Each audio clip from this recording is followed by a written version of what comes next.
बिस्मिल्लाहिर्रहमानिर्रहीम।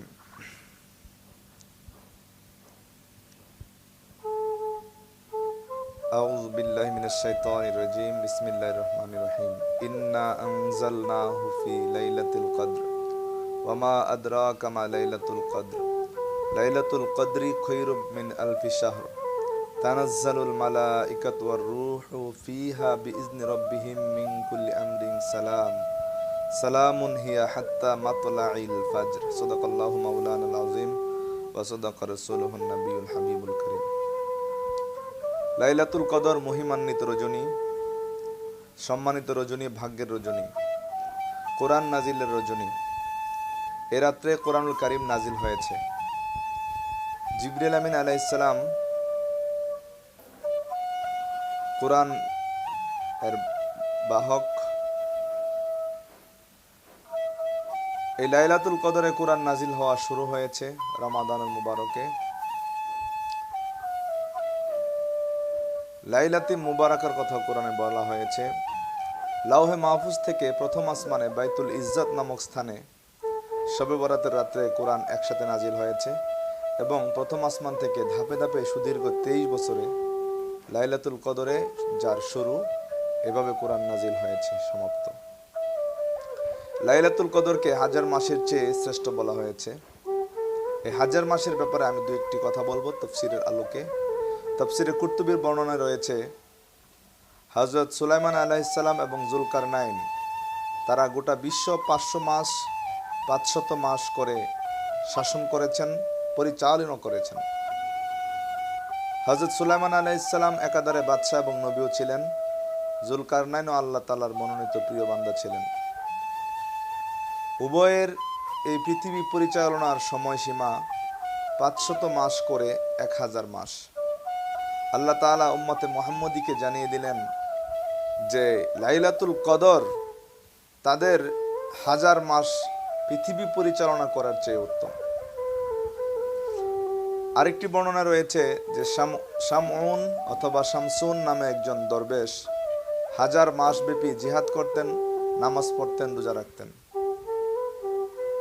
সাহাবায়ে কেরাম এই ঘটনা শুনে যখন মনের ভিতরে আফসোসের উদয় হলো, তখন আল্লাহ তাআলা এই সূরা নাজিল করে জানিয়ে দিলেন যে শুধুমাত্র কদরের রজনীটা 1000 মাসের চেয়ে উত্তম।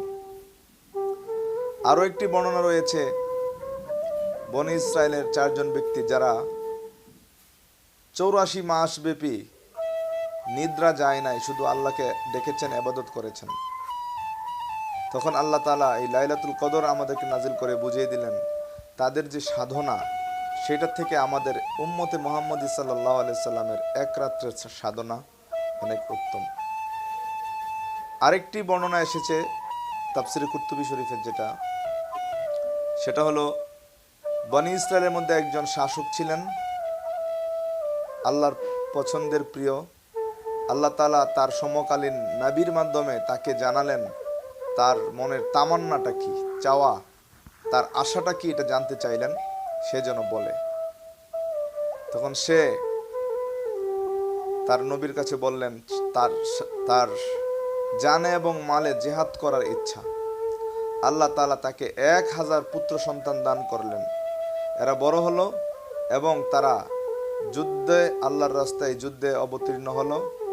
একজন একজন করে শহীদ হইতে হইতে 1000 মাস যুদ্ধ করলেন এবং ওনার 1000 সন্তান আল্লাহর রাস্তায় শহীদ হয়ে গেলেন।